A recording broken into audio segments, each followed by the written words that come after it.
Máquina e estrutura. Exposição destinada inicialmente à Escola Freudiana de Paris, 1969. A distinção aqui proposta entre máquina e estrutura só tem como fundamento o uso que lhe daremos. Julgamos que se trata de um artifício de escritura, do tipo daquele que se é levado a introduzir no curso do tratamento de um problema matemático ou de um axioma, que pode ser questionado numa ou noutra etapa do desenvolvimento, ou então do tipo de máquina que aqui se tratará. Logo, é deliberadamente que colocamos entre parênteses o fato de, na realidade, uma máquina não ser separável de suas articulações estruturais e, inversamente, toda a estrutura contingente ser visitada. E é isso que queremos estabelecer. Pelo espectro de um sistema de máquinas, no mínimo por uma máquina lógica. Se nos parece indispensável no primeiro momento estabelecer essa distinção, o motivo é esclarecer a localização de posições particulares da subjetividade em sua relação com o evento e a história. Nota 1. Retomando as categorias introduzidas por Gilles Deleuze, a estrutura, no sentido aqui concebido, deve ser atribuída da generalidade caracterizada por uma posição de troca ou de substituição dos particulares, ao passo que a máquina relevaria da ordem da repetição como conduta e como ponto de vista referente a uma singularidade imutável e insubstituível. Diferença e repetição, 1969. Das três condições mínimas de uma estrutura em geral estabelecidas por Deleuze, conservamos aqui apenas as duas primeiras. Primeiro, é preciso haver pelo menos duas séries heterogêneas, em que uma será determinada como significante e a outra como significado. Segundo, cada uma dessas séries é constituída de termos que só existem a partir das relações que mantêm uns com os outros. Fim da nota 1. Digamos da estrutura que posiciona seus elementos mediante um sistema de relações em que remetem uns aos outros, e de tal maneira que ela possa ela mesma ser remetida, a título de elemento, a outra estrutura. O fato subjetivo de que a definição aqui dada não ultrapassa esse princípio de determinação recíproca está incluído na estrutura. O processo estrutural de totalização destotalizada encerra o sujeito. Não tolera perdê-lo enquanto tiver condições de recuperá-lo no seio de outra determinação estrutural. A máquina, em contrapartida, permanece por sua essência excêntrica ao fato subjetivo. O sujeito nela sempre se acha alhures. A temporalização penetra a máquina por todos os lados e só pode situar-se com relação a ela à maneira de um evento. O surgimento da máquina marca uma data, um corte, não homogêneo a uma representação estrutural. A história da tecnologia é datada pela existência, em cada fase, de um tipo dado de máquina. Aflorando a história das ciências no presente, para cada um de seus ramos, no lugar em que cada teoria científica pode ser tomada como máquina e não como estrutura, o que remete à ordem da ideologia.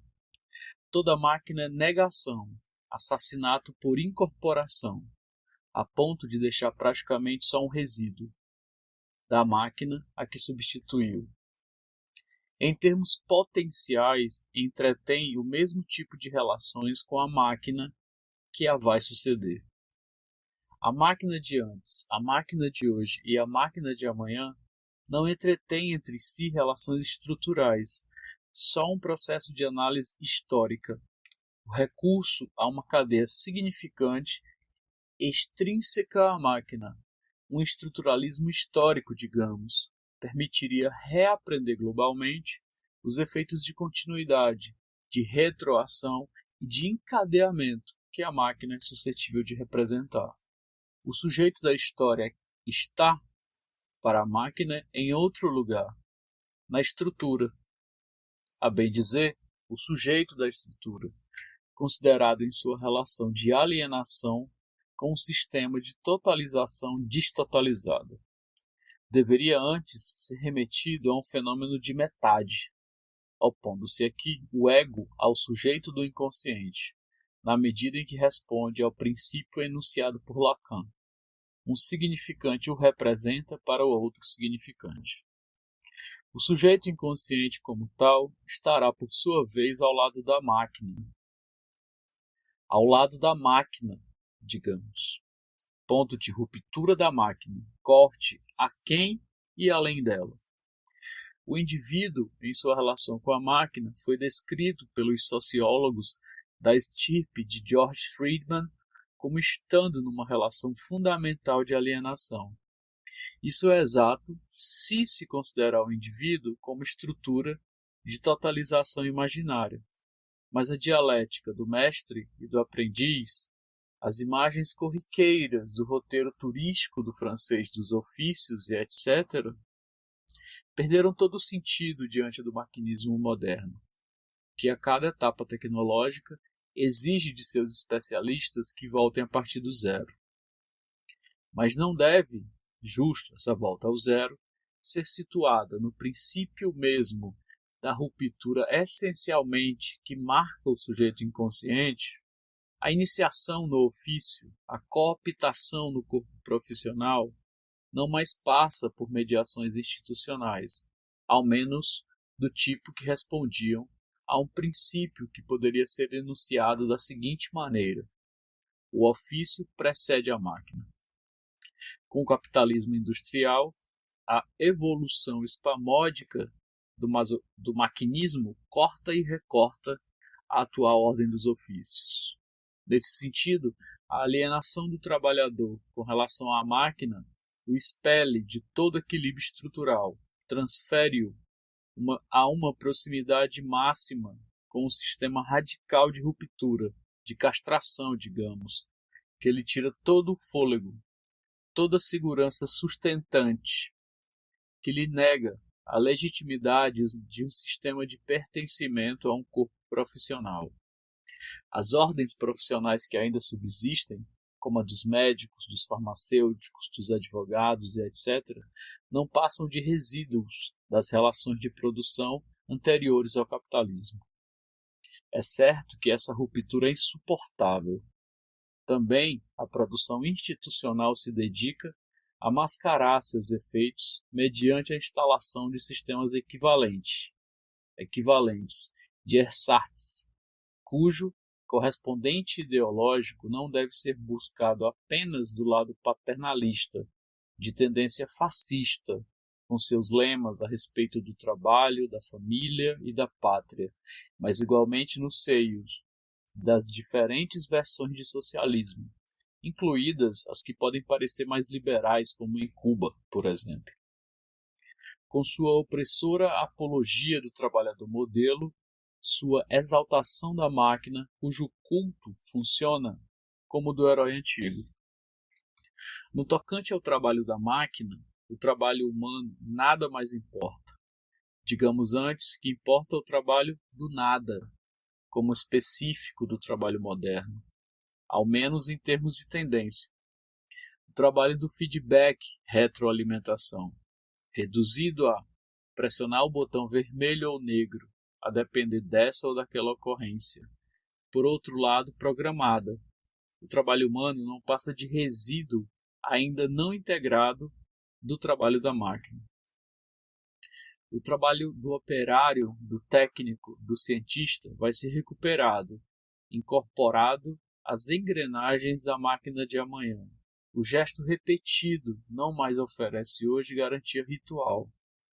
Já não se pode identificar a repetição do gesto humano, o augusto gesto do semeador, como o da ordem natural, tomada como fundamento da ordem moral das coisas.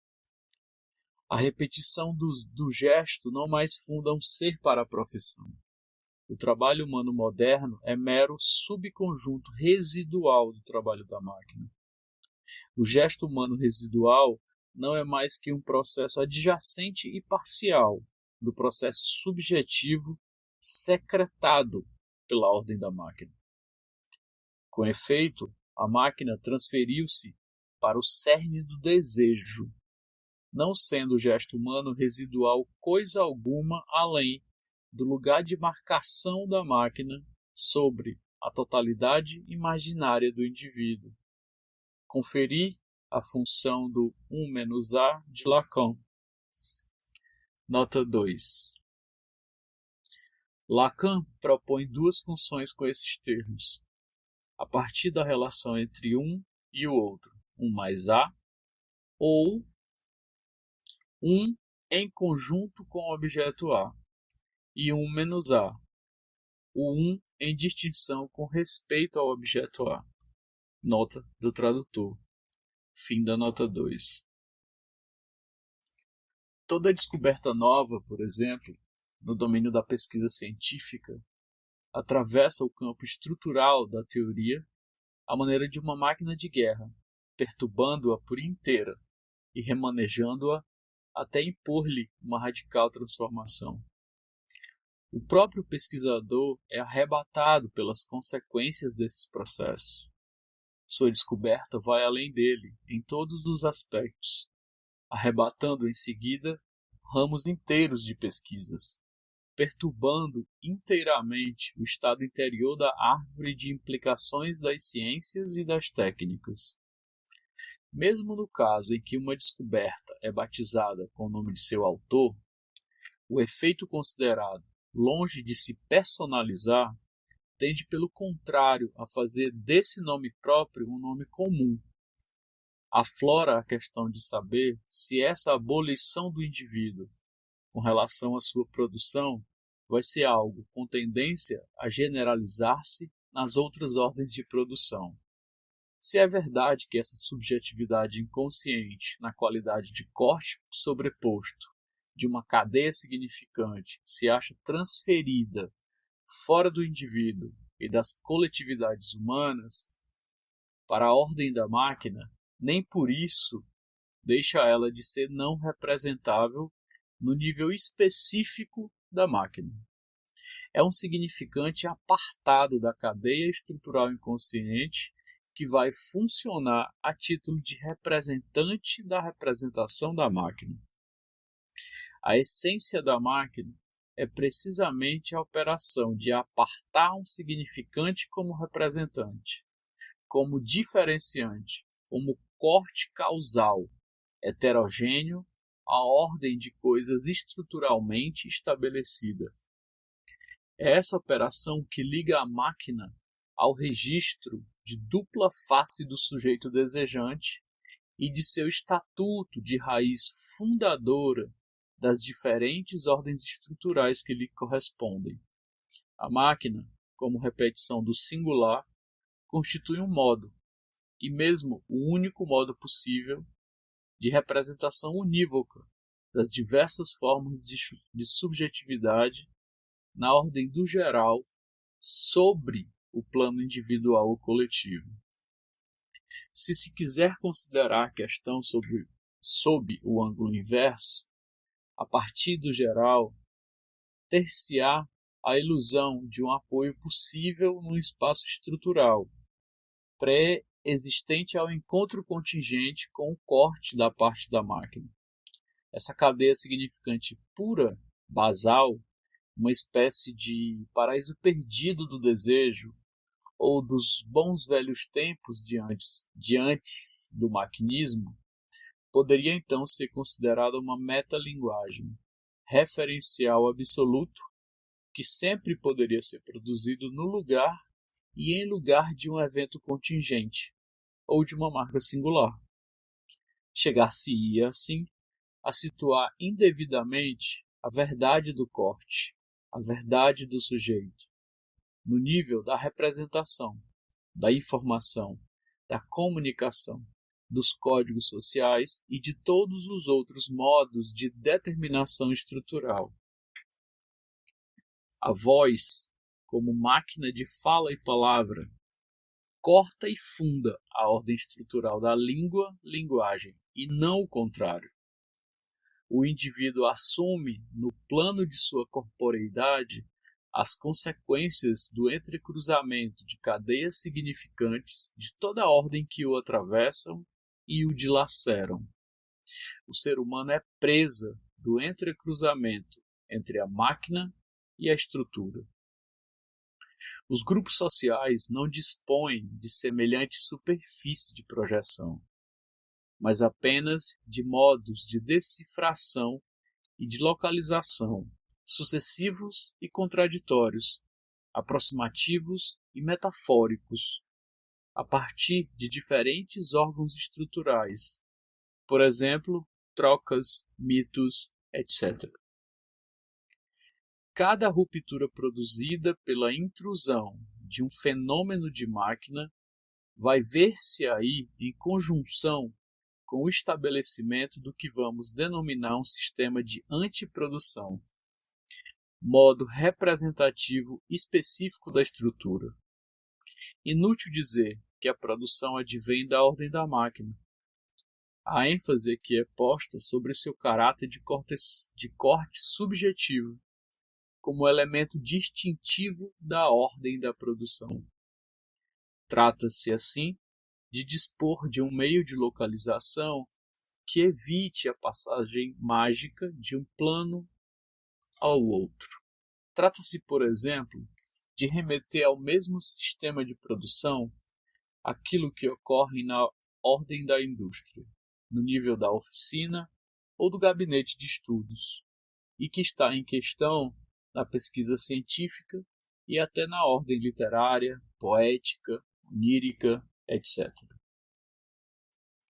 A antiprodução vai ser, entre outras coisas, aquilo que foi colocado sob o registro das relações de produção.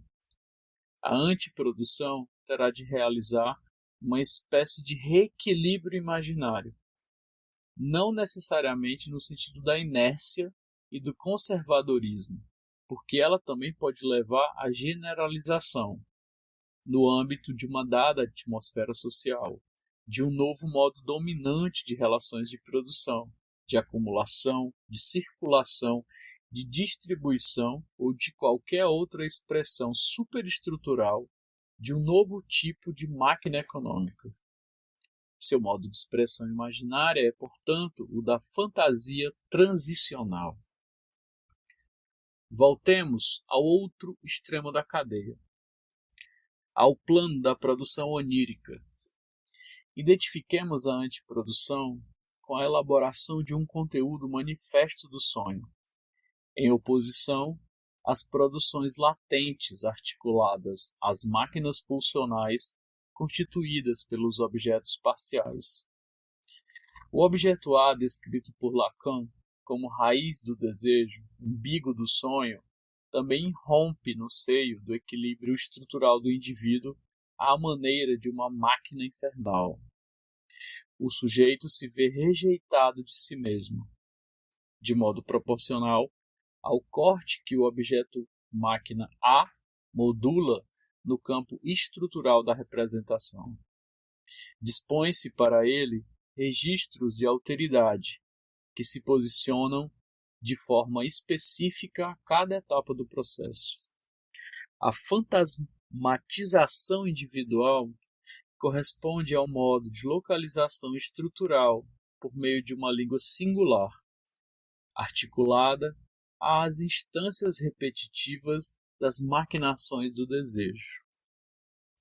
A existência desse objeto máquina A, irredutível, não assimilável às referências estruturais, esse mesmo para si mesmo, que não se vincula com os elementos da estrutura, exceto no modo do corte e da metonímia, desemboca no fato de a representação de si mesmo, por meio dos filtros da linguagem, levar apenas a um impasse.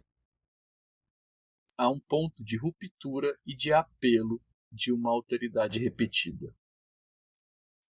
O objeto do desejo descentra o indivíduo para a margem de si mesmo, para o limite do outro, encarna a impossibilidade de um refúgio absoluto de si mesmo em si mesmo, assim como a impossibilidade de uma passagem radical ao outro. A fantasia individual representa esse impossível deslizamento de planos. É nisso que se distingue da fantasmatização de grupo, que não dispõe desses pontos de amarração do desejo à superfície do corpo, desses pontos de chamado à ordem das verdades singulares, que são as zonas erógenas, as zonas fronteiriças de passagem e de adjacência. A fantasia de grupo sobrepõe os planos, altera-os, os substitui. Está condenada a girar em torno de si mesmo. Esse efeito de circularidade o leva a determinar zonas de impasse, de interdito, vacúolos intransponíveis e toda uma no man's land, terra de ninguém, do sentido. Apreendido no campo do grupo, a fantasia remete à fantasia, à maneira de uma moeda de troca, mas de uma moeda sem padrão corporificado, sem ponto de consistência que lhe permita ser remetida, ainda que de maneira parcial. Há uma coisa que não, uma topologia que advenha unicamente da ordem do geral. O grupo, na condição de estrutura, fantasmatiza o evento através de um perpétuo e irresponsável vai-vem entre o geral e um particular. Um líder qualquer, algum bode expiatório, cisão, ameaça imaginária, sentida a partir de outro grupo, são o equivalente da subjetividade do grupo. Todo evento, toda crise é substituível por outro evento, por outra crise, que inauguram outra sequência. Também ela marcada pelo selo da equivalência e da identidade. A verdade do dia vai ser remissível à do dia anterior, em função de uma reescritura sempre possível da história. A experiência psicanalítica, o acionamento da máquina psicanalítica, traz à luz a impossibilidade para o sujeito desejante da manutenção desse sistema de homologia e de reescritura. A transferência só tem aqui um papel de revelador da repetição, funcionando ao contrário de um efeito de grupo, à maneira de uma máquina. O sistema pulsional do grupo, não podendo apegar-se à máquina desejante, porque os objetos A se remetem à superfície do corpo fantasmático, está condenado a multiplicar os modos imaginários da localização. Cada um deles estrutura-se em si mesmo, mas permanece em correspondência equívoca com relação aos outros. O fato de não disporem do elemento diferenciante, diferenciant, de que fala Gilles Deleuze, condena-os a um perpétuo sistema de deslizamento. O corte é forcluído, só sendo localizável entre os planos estruturais. O corte já não é assumido em sua essência. A carência, de um modo singular, de localização das estruturas tem o efeito de torná-las traduzíveis uns com relação aos outros, estabelecendo assim uma espécie de contínuo lógico indefinido, que é especialmente satisfatório para os obsedados. A identificação do semelhante e a despistagem da diferença ocorrem no nível do grupo segundo uma lógica imaginária de segundo grau. É a representação imaginária do outro grupo, por exemplo, que funcionará como máquina posicionante. Em certo sentido, é um excesso de lógica que a reduz a um impasse. Esse contato direto das estruturas põe em funcionamento uma máquina louca, mais louca do que o mais louco dos loucos. Representação tangencial de uma lógica sadomasoquista, em que tudo equivale a tudo, em que a verdade é sempre excêntrica. Trata-se do regime da irresponsabilidade política, da ordem do geral, seccionada radicalmente da ordem do ético. O termo último da fantasia de grupo é a morte em si, a destruição sem suporte, a abolição radical de toda a verdadeira baliza. Um estado de coisas em que a questão da verdade não só desapareceu desde sempre, como jamais existiu, mesmo a título de interrogação. Essa estrutura de grupo vai representar aqui o sujeito para uma outra estrutura, como fundação de uma subjetividade empastada, opaca, entravada, enquanto para o indivíduo era o objeto do desejo inconsciente que funcionava como sistema de corte ou de máquina. No nível do grupo, o que vai assumir essa função são os subconjuntos contingentes e transitórios do grupo ou um outro grupo. O campo de equivalência estrutural assim instalado terá, portanto, como função fundamental mascarar, abolir toda a irrupção de um objeto singular representado seja no plano do sujeito humano, mediante o desejo inconsciente, ou no plano mais geral das cadeias significantes inconscientes, mediante a ruptura operada pelo sistema fechado das máquinas.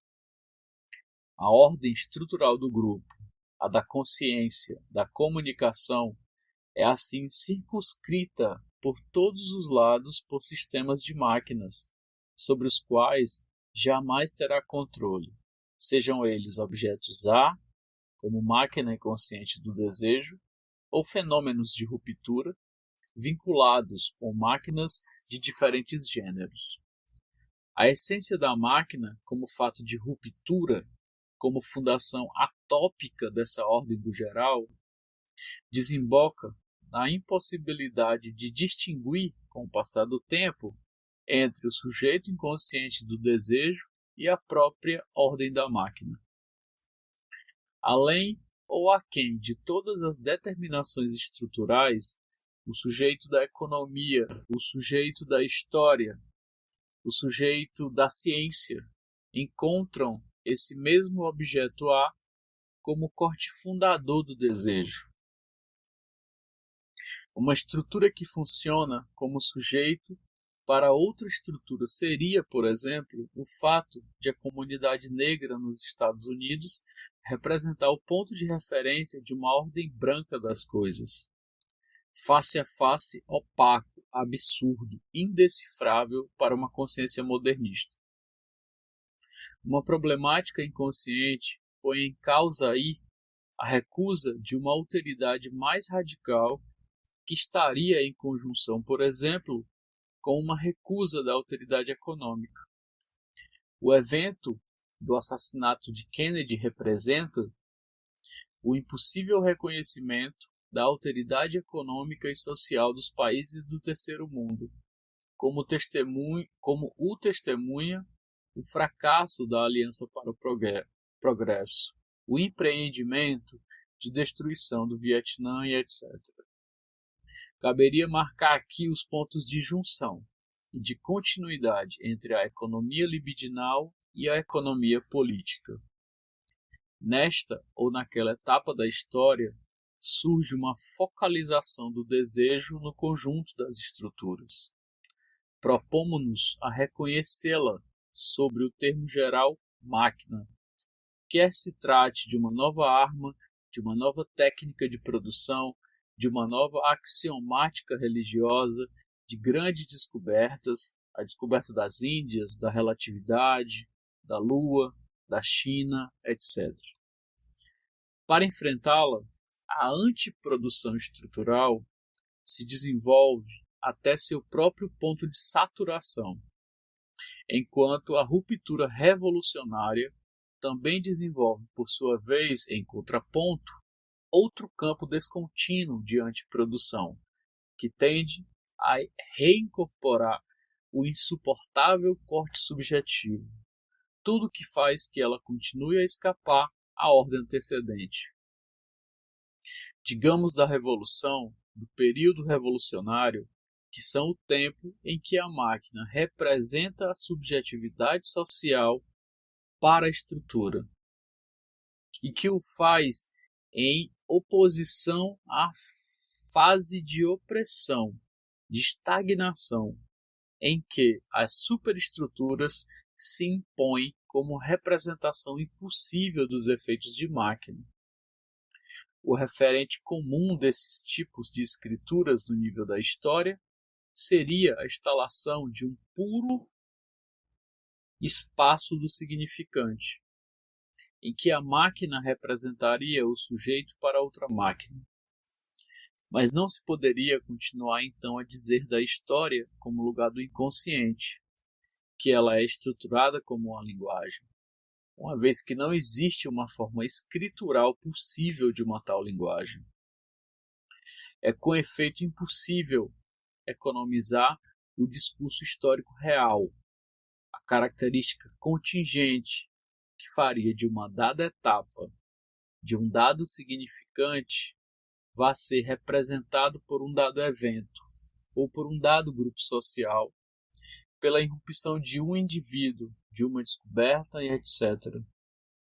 Nesse sentido, deveríamos considerar que os arcaísmos históricos são, em princípio, lugares de escolha da verdade. A história não funciona segundo um processo contínuo.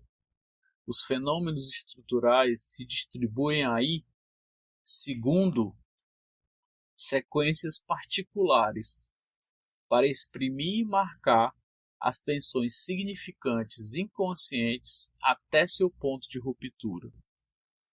Ponto singular de descontinuidade, localizável na tríplice dimensão da forclusão, da insistência e da ameaça. Os arcaísmos históricos exprimem o reforço do efeito estrutural em vez de sua fragilização. Se Malraux pôde dizer do século XX que foi o século das nações em oposição ao século XIX, que teria sido do internacionalismo, é que o internacionalismo, não dispondo de uma expressão estrutural adequada, articulada aos maquinários econômicos e sociais que o trabalham, fechou-se no nacionalismo, e abaixo deste, no regionalismo e nas diferentes formas de particularismos que hoje se desenvolvem, inclusive no seio do movimento comunista pretensamente internacional. A questão da organização revolucionária é a da instalação de uma máquina institucional, cujos traços distintivos seriam uma axiomática e uma prática que lhe garantisse não se fechar sobre as diferentes estruturas sociais, e bem especialmente sobre a estrutura do Estado, fundamento aparente das relações de produção dominantes, ainda que não mais corresponda aos meios de produção. A armadilha imaginária, o artifício sedutor, é que nada parece hoje articulável fora dessa estrutura. O projeto revolucionário socialista, que se dera por objeto a tomada do poder político de Estado, identificado como o suporte instrumental do domínio de uma classe sobre outra, a garantia institucional da posse dos meios de produção deixou-se apanhar por esse engodo. Estruturou-se a si mesmo como um engodo, na medida em que esse objeto, marcante para a consciência social, não mais correspondia às pulsões econômicas e sociais. O Estado, tal como o conhecemos, acha-se hoje completamente descentrado no que se refere aos processos econômicos fundamentais. A institucionalização de grandes mercados, a perspectiva da instauração de superestados reforça esse engodo. Do mesmo modo como o projeto de reformismo modernista de um controle popular reforça cada vez mais subconjuntos econômicos e sociais. A consistência subjetiva da sociedade, tal como esta se articula em todos os níveis econômicos, sociais, culturais e assim por diante, não é em nossos dias localizável, nem dispõe de mais do que traduções institucionais equívocas. Vimo-lo no momento da Revolução de Maio na França, em que a única coisa que se aproximou de uma autêntica organização de lutas só apareceu na forma de experiência balbuciante, tardia e tão contestada dos comitês de ação. O projeto revolucionário, como maquinação de uma subversão institucional, teria de revelar essas potencialidades subjetivas e a cada etapa das lutas protegê-las de sua estruturalização. Mas semelhante reavaliação permanente dos efeitos de máquina sobre as estruturas não poderia contentar-se apenas com uma prática teórica, implicando a promoção de uma praxis analítica específica adjacente a cada nível de organização das lutas.